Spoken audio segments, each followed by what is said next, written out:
ലക്ഷ്മി നാരായണ, അമ്മേ നാരായണ, ദേവി നാരായണ, ലക്ഷ്മി നാരായണ, ഭദ്രേ നാരായണ.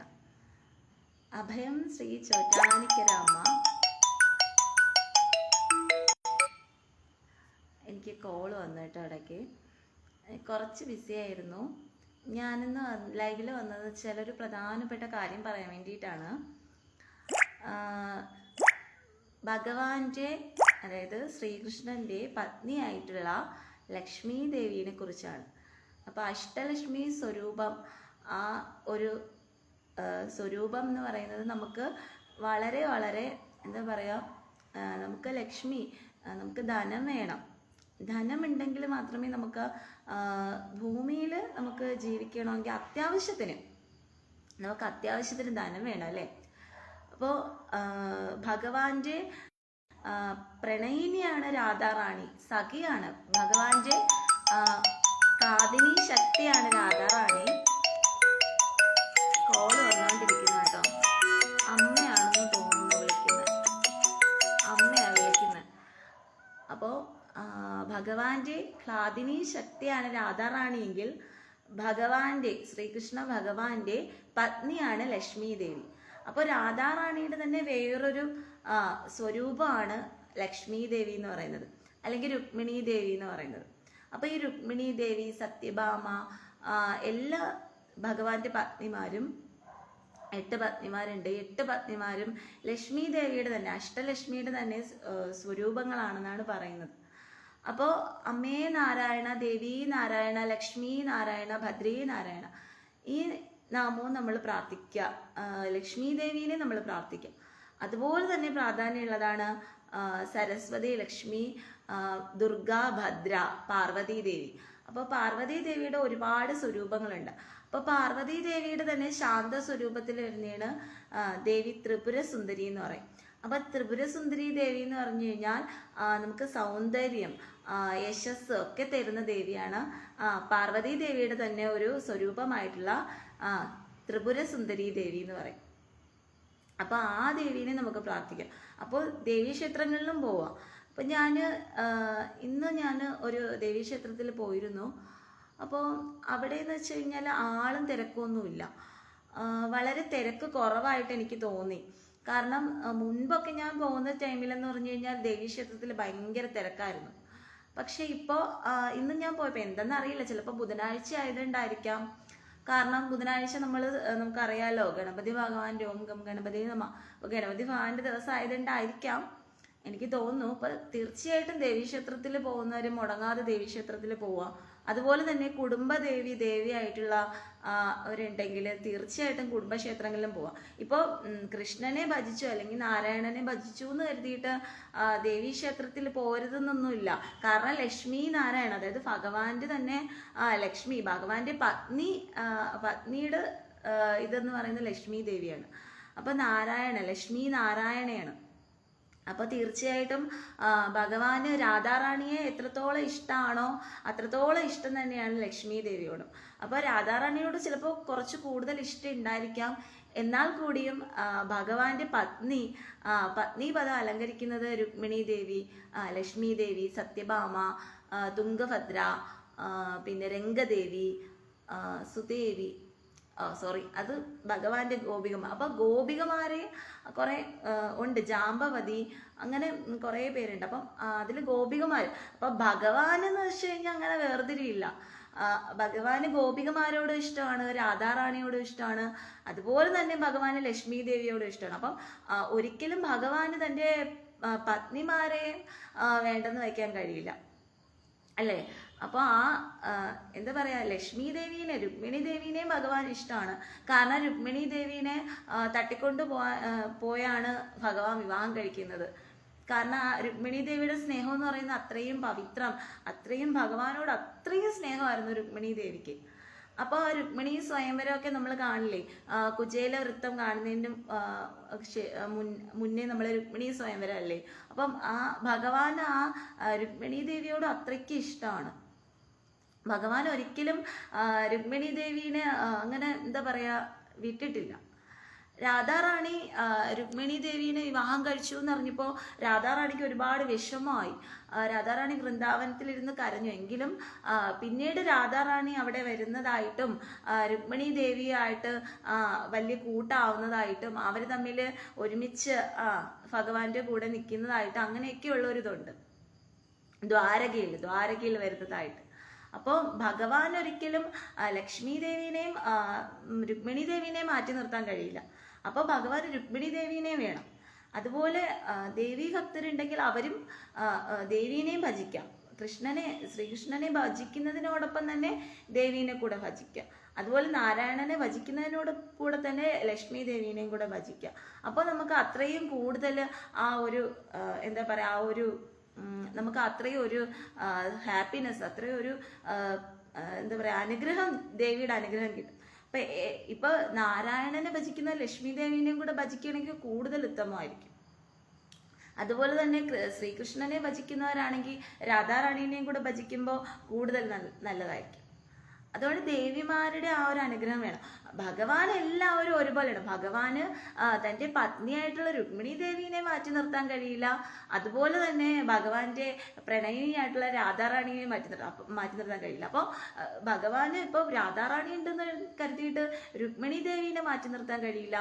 രുക്മിണി ദേവി ഉണ്ടെന്ന് കരുതിയിട്ട് രാധാറാണീനെ മാറ്റി നിർത്താൻ കഴിയില്ല. അതുപോലെ രുക്മിണി ദേവിയുടെ അഷ്ടസ്വരൂപങ്ങളായിട്ടുള്ള ലക്ഷ്മിമാരെ മാറ്റി നിർത്താൻ കഴിയില്ല. ഈ രാധാറാണി തന്നെയാണ് എല്ലാ ദേവിമാരും. രാധാറാണിയുടെ അംശം തന്നെയാണ്. രാധാറാണി തന്നെയാണ് രുക്മിണി ദേവിയും, രാധാറാണി തന്നെയാണ് സത്യഭാമ ദേവിയും, രാധാറാണി തന്നെയാണ് ജാമ്പവതിയും, രാധാറാണി തന്നെയാണ് രംഗദേവിയും തുംഗഭദ്രയും. എല്ലാം രാധാറാണിയുടെ ഇത് തന്നെയാണ്. അതുപോലെ തന്നെ രാധാറാണിയുടെ സ്വരൂപം തന്നെയാണ് പാർവതി ദേവിയും. പാർവതി ദേവി എന്ന് പറഞ്ഞാൽ ആദിപരാശക്തിയാണ്. അപ്പൊ ആ ആദിപരാശക്തിയുടെ ഒരിതിൽ വരുന്നതാണ് ത്രിപുര സുന്ദരി എന്ന് പറയുന്നത്. അപ്പോൾ സത്യം പറഞ്ഞു കഴിഞ്ഞാൽ ഈ ദേവിമാർക്ക് വളരെ വളരെ പ്രാധാന്യമുണ്ട്, അത് മനസ്സിലാക്കാം. അതുപോലെ തന്നെ ദേവിമാരുടെ ഇതിൽ വരുന്നതാണ് എല്ലാ ദേവിമാരും, എല്ലാ ഇതും ദ്രൗപദി ഉൾപ്പെടെ എല്ലാവരും ആ രാധാറാണിയുടെ ആ ദേവിയുടെ ആ ഒരു ഇതിൽ വരുന്നതാണ്. അപ്പൊ തീർച്ചയായിട്ടും ദേവീക്ഷേത്രങ്ങളിലും പോവാന്നുള്ളതാണ്. ദേവീക്ഷേത്രങ്ങളിൽ പോയിട്ട് നമ്മൾ പ്രാർത്ഥിക്കുക, ദേവിയോട് പ്രാർത്ഥിക്കേണ്ടത് എന്തിനാണ്? ഭഗവാനിൽ ആ പ്രേമഭക്തി തരാൻ വേണ്ടിയിട്ട് പ്രാർത്ഥിക്കുക, അത്രയും നമ്മൾ പ്രാർത്ഥിക്കുക. പിന്നെ നമുക്ക് നമ്മുടെ കുടുംബത്തിന് വേണ്ടിയിട്ട്, ഐശ്വര്യത്തിന് വേണ്ടിയിട്ട്, നമ്മുടെ കുടുംബം നല്ല രീതിയിൽ നിലനിന്ന് പോകാൻ വേണ്ടിയിട്ട്, നമുക്ക് ഐശ്വര്യങ്ങൾ വരാൻ വേണ്ടിയിട്ട് നമുക്ക് പറയാം. നമുക്കിപ്പോൾ ദേവിയോടല്ലേ പറയാൻ കഴിയുള്ളൂ. കാരണം ഭഗവാൻ ഏൽപ്പിച്ചേക്കുന്നത് ദേവീനെയാണ്. ഭഗവാന്റെ കാര്യങ്ങൾ, ഭഗവാന്റെ ഭക്തരുടെ കാര്യങ്ങൾ നോക്കാൻ വേണ്ടിയിട്ട് ദേവീനെയും കൂടി ഭഗവാൻ ഏൽപ്പിച്ചിട്ടുണ്ട്. അപ്പൊ ആ ദേവീനെ നമ്മൾ കണ്ടില്ല എന്ന് വിചാരിക്കരുത്. ഇപ്പൊ നിങ്ങൾ കൃഷ്ണഭക്തരായാലും ദേവീനെയും കൂടി ആ ഇടയ്ക്കെങ്കിലും പോവാന്നുള്ളതാണ്. ഇപ്പൊ കുടുംബദേവീനെ നമ്മൾ മറക്കാൻ പാടില്ല എന്നുള്ളതാണ്. അപ്പൊ കുടുംബക്ഷേത്രങ്ങളിലും പോവാന്നുള്ളതാണ്. തീർച്ചയായിട്ടും കുടുംബദേവിക്ക് ചെയ്യാനുള്ളതെല്ലാം നമ്മൾ ചെയ്യണം, കുടുംബക്ഷേത്രങ്ങളിൽ പോകണം. ഇത് ഞാൻ പറയുമ്പോൾ ഞാൻ കുടുംബക്ഷേത്രത്തിൽ പോകാറുണ്ടോ എന്ന് ചോദിച്ചു കഴിഞ്ഞാൽ, ഞാൻ കുറച്ച് ദൂരെ ആയതുകൊണ്ട്, ഞാനിപ്പോൾ ട്രിവാൻഡ്രം ആയതുകൊണ്ട് എൻ്റെ സ്ഥലം കൊല്ലമാണ്. അപ്പോൾ അവിടെയാണ് എൻ്റെ കുടുംബക്ഷേത്രം വരുന്നത്. അപ്പോൾ എനിക്ക് അങ്ങോട്ടേക്ക് പോവാനായിട്ട് കുറച്ച് ദൂരം ഉള്ളതുകൊണ്ട് അങ്ങനെ എനിക്ക് പോകാൻ കഴിയുന്നില്ല എപ്പോഴും. പക്ഷെ എനിക്ക് തീർച്ചയായിട്ടും ഞാൻ പോവും. എനിക്ക് പോകണമെന്ന് ആഗ്രഹമുണ്ട്. അമ്മ എന്നെ വിളിക്കുന്ന പോലെ എനിക്ക് ചിലപ്പോഴൊക്കെ തോന്നാറുണ്ട്. ഒരിക്കലും നമ്മൾ നമ്മുടെ കുടുംബദേവീനെ മറന്നിട്ട് നമ്മൾ വേറെ ഏതൊരു ഭക്തിയിൽ പോയി അല്ലെങ്കിൽ വേറെ എന്തിൽ പോയെന്ന് പറഞ്ഞിട്ടും കാര്യമില്ല. കാരണം നമുക്ക് ഇച്ഛാശക്തി, ജ്ഞാനശക്തി, ക്രിയാശക്തി സ്വരൂപിണിയാണ്. നമ്മുടെ ഐശ്വര്യം, നമ്മുടെ കുടുംബത്തിന്റെ ഭദ്രത, ഇതെല്ലാം തരുന്നത് ദേവിയാണ്. അപ്പൊ ഈ രാധാറാണിയുടെയും പാർവതി ദേവിയുടെ ആദിപരാശക്തിയുടെയും ടോട്ടൽ ആയിട്ടുള്ള ആ ഒരു ഇതാണ് ദേവി എന്ന് പറയുന്നത്. അപ്പൊ ആ ലക്ഷ്മി ദേവിനെ നമ്മൾ മറക്കാൻ പാടില്ല, രാധാറാണീനെ മറക്കാൻ പാടില്ല, ദ്രൗപദി ദേവിയെ മറക്കാൻ പാടില്ല, നമ്മൾ ഈ ദേവിമാരെ ഒന്നും മറക്കാൻ പാടില്ല. നമ്മൾ ദേവിയുടെയും കൂടെ അനുഗ്രഹം ഉണ്ടെങ്കിൽ മാത്രമേ നമുക്ക് ആ ഒരു ഐശ്വര്യവും, നമുക്ക് ഭഗവാനിൽ കൂടുതൽ ഭഗവാനിൽ ആ ഒരു ഭക്തി, ആ ഒരു സ്നേഹം, ആ ഒരു പ്രേമം കിട്ടുകയുള്ളൂ. അപ്പൊ തീർച്ചയായിട്ടും ദേവി ഭക്തരുണ്ട് എന്നുണ്ടെങ്കിൽ തീർച്ചയായിട്ടും നിങ്ങൾ ദേവീക്ഷേത്രത്തിൽ പോവുക, ദേവിക്ക് വേണ്ടിയിട്ടുള്ള വഴിപാടുകൾ, കാര്യങ്ങൾ നടത്തുക.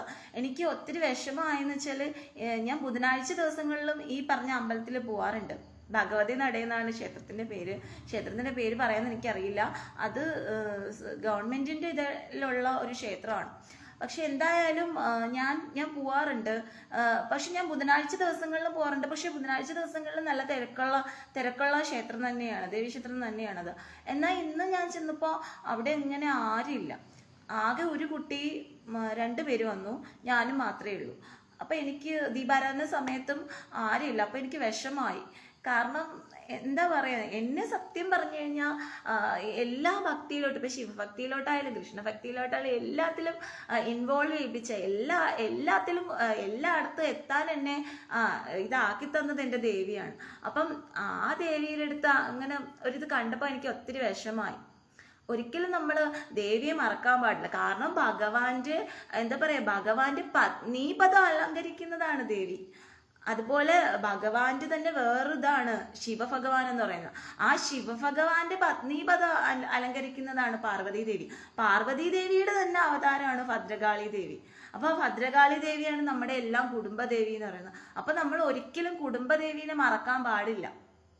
നമ്മുടെ ഐശ്വര്യമാണ്, നമ്മുടെ എന്തോ പറയട്ടെ, ഇപ്പം നിങ്ങളുടെ കുടുംബദേവി ആരാണ്, ആ ദേവിയിലൂടെയാണ് നമുക്ക് കൂടുതൽ ഉയർന്നു വരാൻ കഴിയുന്നത്. അപ്പം ആ ദേവീനെ നമ്മൾ തീർച്ചയായിട്ടും നമ്മൾ പ്രാർത്ഥിക്കണമെന്നുള്ളതാണ് എനിക്ക് പറയാനുള്ളത്. വേറെ ഏത് ഭക്തിയിൽ എന്തിൽ വന്നാലും ശരി തന്നെ നമ്മളെ അമ്മേനെ മറക്കാൻ പാടില്ല. നമ്മുടെ അമ്മയെന്ന് പറയുന്ന ദേവിയും അച്ഛനെന്ന് പറയുന്ന ശിവനുമാണ്. കാരണം ഈ ഭൂമിയുടെ തന്നെ നിലനിൽപ്പ്, ഭൂമിയുടെ തന്നെ ഈ എന്താ പറയുക, ഭൂമിയിൽ നമുക്ക് ജീവിക്കാനുള്ള നിലനിൽപ്പ്, നമ്മുടെ ജീവൻ, ഇതെല്ലാം നമുക്ക് പ്രദാനം ചെയ്യുന്നത് ദേവിയും ശിവഭഗവാനുമാണ്. അപ്പൊ ആ അച്ഛനമ്മമാരാണ്, നമുക്ക് അച്ഛനമ്മമാരുടെ തുല്യമാണ്. അപ്പൊ അവരെ നമ്മൾ ഒരിക്കലും മറക്കാൻ പാടില്ല. അതുപോലെ തന്നെ നമ്മൾ എങ്കിൽ മാത്രമേ നമുക്ക് ഭഗവാന്റെ പോലും ആ ഒരു എന്താ പറയുക അനുഗ്രഹം നമുക്ക് കിട്ടത്തുള്ളൂ. അപ്പൊ അവരെ നമ്മൾ മറക്കാം. കാരണം അവരിലൂടെയാണ് നമ്മൾ ഭഗവാനിലേക്ക് പോലും എത്തുന്നത്. അവർ തന്നെയാണ് നമ്മളെ എന്തിലേക്ക് ഉയർത്തിക്കൊണ്ടുവരുന്നത്. അപ്പം നമ്മൾ ഒരിക്കലും നമ്മൾ ദേവീനെ മറക്കാൻ പാടില്ല. ദേവീ ഭക്തരുണ്ടെങ്കിൽ തീർച്ചയായിട്ടും ദേവീക്ഷേത്രത്തിൽ പോവാന്നുള്ളതാണ്. ഇനി കൃഷ്ണഭക്തരാണെന്നുണ്ടെങ്കിൽ ദേവീക്ഷേത്രത്തിൽ പോയിട്ട് പ്രാർത്ഥിക്കുമ്പോൾ നമ്മൾ പറയേണ്ടത് ഭഗവാനെ എനിക്ക് കൃഷ്ണനിൽ ഭക്തി തരണേന്ന് പ്രാർത്ഥിക്കാം, ഐശ്വര്യം തരണേന്ന് പ്രാർത്ഥിക്കാം. അങ്ങനെ നമുക്ക് പ്രാർത്ഥിക്കാം ദേവിയോട്. അപ്പൊ ദേവി എന്ന് പറയുന്നത് ആരാണ്? ലക്ഷ്മി എന്ന് പറയുന്നത് ആരാണ്? ഭഗവാന്റെ പത്നിയാണ്. ഒരിക്കലും ഭഗവാന്റെ പത്നിയുടെ കണ്ണീര് കാണാൻ കഴിയില്ല, അല്ലേ? ഭഗവാന്റെ പത്നിയും വേണം. അതുപോലെ ശിവഭഗവാന്റെ പത്നിയാണ് പാർവതി ദേവി എന്ന് പറയുന്നത്. പാർവതി ദേവിയുടെ പല രൂപങ്ങളാണ്, ആദിപരാശക്തിയുടെ പല ഇതാണ്, ത്രിപുര സുന്ദരി ദേവി, അങ്ങനെ ഒരുപാട് ഇതുണ്ട്. അപ്പം ലക്ഷ്മിമാരുടെ അഷ്ടലക്ഷ്മി സ്വരൂപം. അപ്പം ആ നാരായണ ലക്ഷ്മി നാരായണ നമ്മൾ പറയില്ലേ, അപ്പൊ അതും പറയാ. കാരണം നമുക്ക് ദേവിയും വേണം. നമുക്ക് ഈ ഭൂമിയിൽ നമുക്ക് ഭൂമിയുടെ കാരക എന്ന് പറയുന്നത് തന്നെ ദേവിയാണ്. അപ്പൊ നമുക്ക് ദേവിയും വേണം, നമുക്ക് ഭഗവാനും വേണം, ദേവിയും വേണം, അല്ലേ? അപ്പോൾ ചിലർ ചോദിക്കും, ഐശ്വര്യം എടുത്തു കഴിഞ്ഞാൽ, ദേവി എന്ന് പറഞ്ഞ ഐശ്വര്യമാണ്, അപ്പൊ പാണ്ഡവർ ഐശ്വര്യം എടുത്തില്ലല്ലോ. ഇപ്പൊ നിങ്ങൾ ഐശ്വര്യം എടുക്കണമെന്ന് പറയുന്നില്ല, പക്ഷെ എന്താ പറയാ, പോവാതിരിക്കരുത്. കാരണം നിങ്ങൾക്ക് ഭഗവാന് മതി എന്ന് പറഞ്ഞ് ഭഗവാനിൽ തന്നെ ഇരുന്നോളൂ, അത് പ്രശ്നമില്ല. ഇപ്പൊ നിങ്ങൾ ശിവഭക്തരാണെങ്കിൽ അങ്ങനെ തന്നെ ഇരുന്നോളൂ, ഇനിയിപ്പൊ കൃഷ്ണഭക്തരാണെങ്കിൽ അങ്ങനെ തന്നെ ഇരുന്നോളൂ എന്ന് കരുതിയിട്ട് ഭഗവാന്റെ പത്നിയാണ് നമ്മൾ. ആ ഒരു സ്നേഹം, ആ ഒരു ആദ്യമേ കൊണ്ടുവന്ന ആ ഒരു ഇത് നമ്മൾ എന്താ പറയാ നിരസിക്കാൻ പാടില്ല. ഇപ്പൊ നമ്മൾ ശിവഭക്തിയിലോട്ട് വന്ന് അല്ലെങ്കിൽ കൃഷ്ണഭക്തിയിലോട്ട് വന്നെന്ന് കരുതിയിട്ട് ദേവീനെ നമ്മൾ എന്താ പറയാ നിരസിച്ച് അങ്ങനെ പോവാതിരിക്കുക, അങ്ങനെ ഇതാവാൻ കഴിയില്ല. അവിടെ ചെന്നിട്ട് പ്രാർത്ഥിക്കുക, ദേവിയോട് പ്രാർത്ഥിക്കേണ്ടത് എന്താണ്?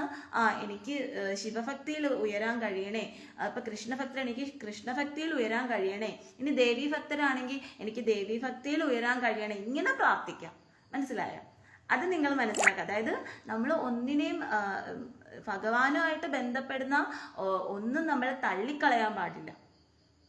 നമുക്ക് എല്ലാം വേണം. കാരണം നമുക്ക് ഭൂമിയിൽ ജീവിക്കണമെങ്കിൽ ഈ എല്ലാവരുടെയും അനുഗ്രഹം നമുക്കുണ്ടെങ്കിൽ മാത്രമേ ഈ കലികാലത്ത് നമുക്ക് ജീവിച്ചു പോകാൻ കഴിയുള്ളൂ. ഓരോരുത്തർക്കും ഭഗവാൻ ഓരോ ഡ്യൂട്ടി കൊടുത്തിട്ടുണ്ട്. ഓരോ ഭഗവാനും ഓരോ ഡ്യൂട്ടി ഉണ്ട്, ദേവിക്ക് ഓരോ ഡ്യൂട്ടി ഉണ്ട്. അപ്പൊ അത് നമ്മൾ മനസ്സിലാക്കുക.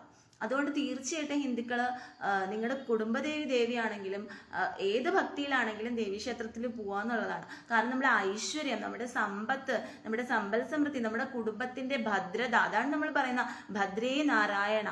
അപ്പൊ ഇതെല്ലാം നമുക്ക് തരുന്ന ദേവിയാണ്. അപ്പൊ ആ ദേവീനെ നമ്മൾ തീർച്ചയായിട്ടും പ്രാർത്ഥിക്കുക.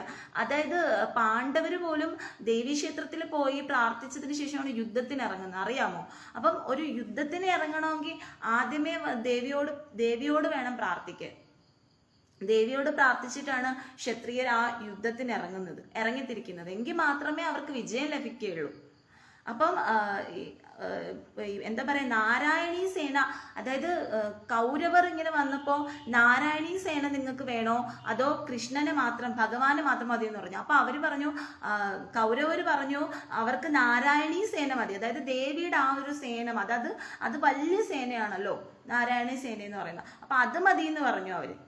പക്ഷേ പാണ്ഡവര് ഒരുപാട് എന്താ പറയാ, ഒരുപാട് താഴ്ന്ന ഇതായതുകൊണ്ട് അവർക്ക് ഭഗവാനോട് അത്രയും സ്നേഹമുള്ളതുകൊണ്ട് അവര് പറഞ്ഞു, ഞങ്ങൾക്ക് നാരായണീ സേന ഇല്ലെങ്കിലും കുഴപ്പം, ഞങ്ങൾക്ക് ഭഗവാൻ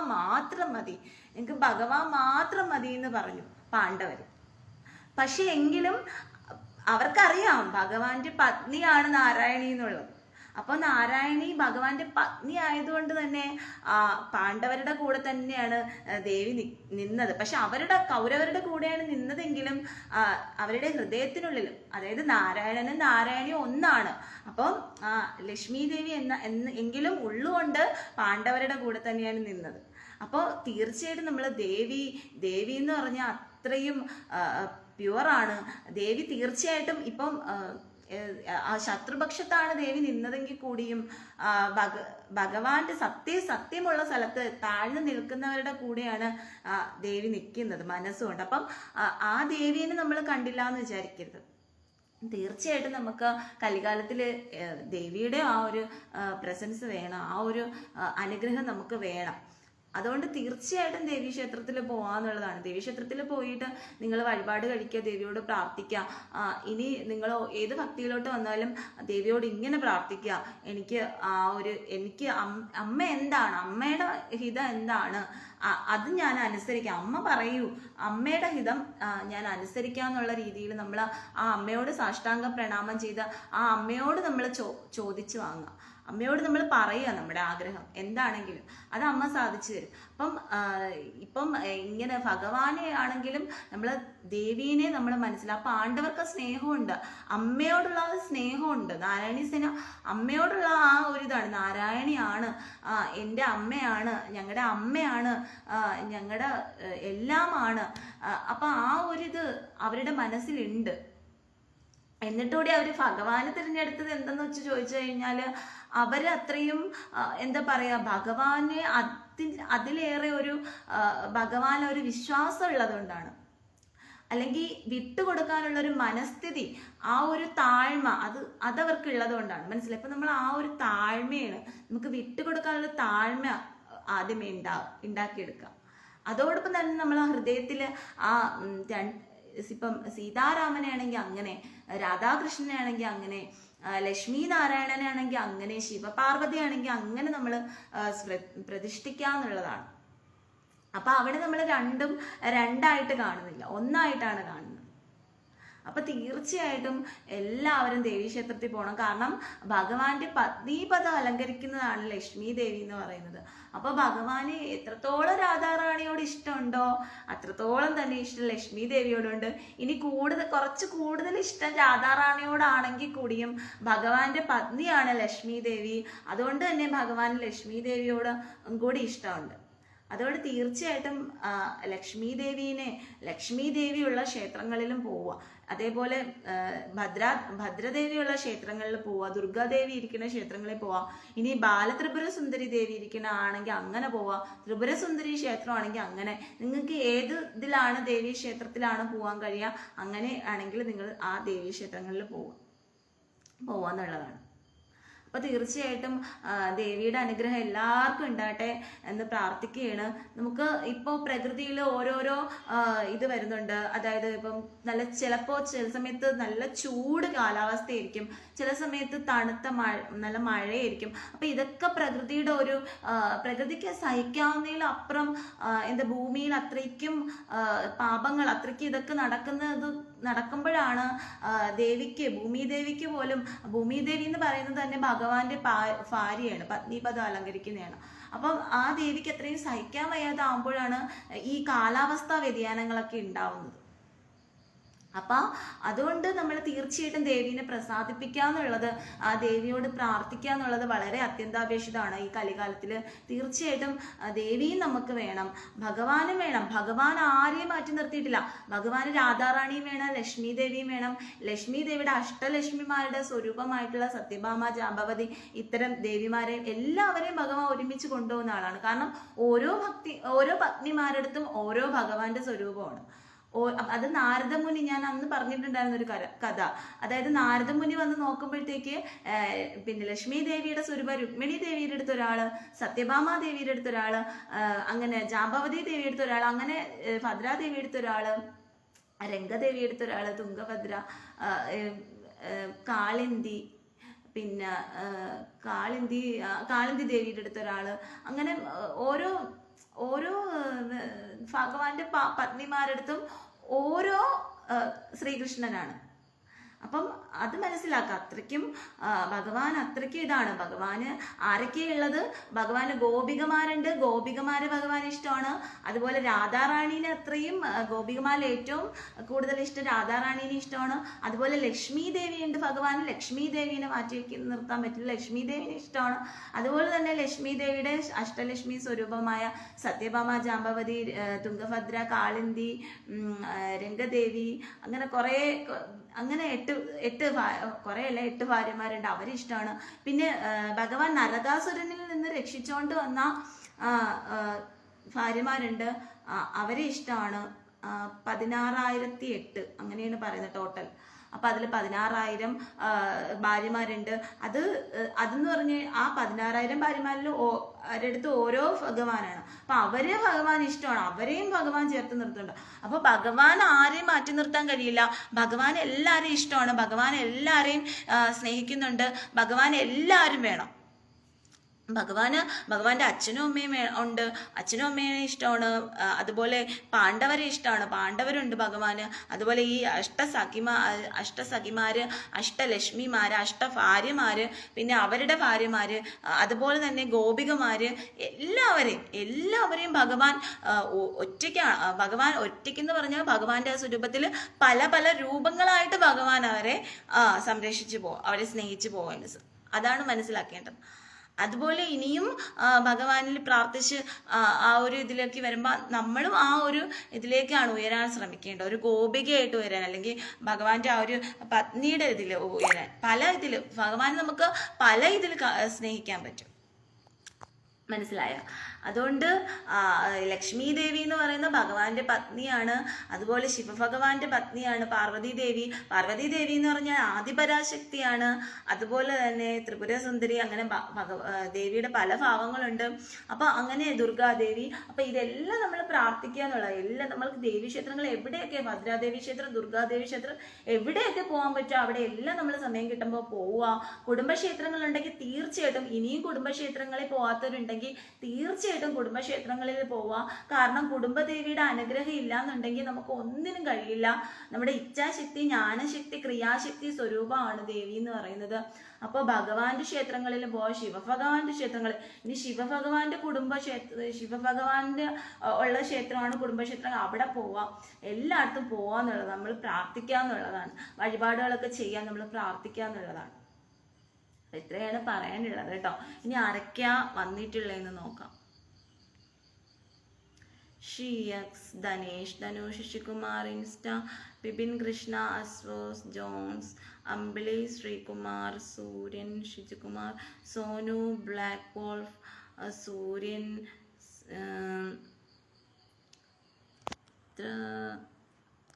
പ്രിയ ചേച്ചി സുഖമാണോ? കുഞ്ഞിന് സുഖമാണ്, മോന് സുഖമാണ്.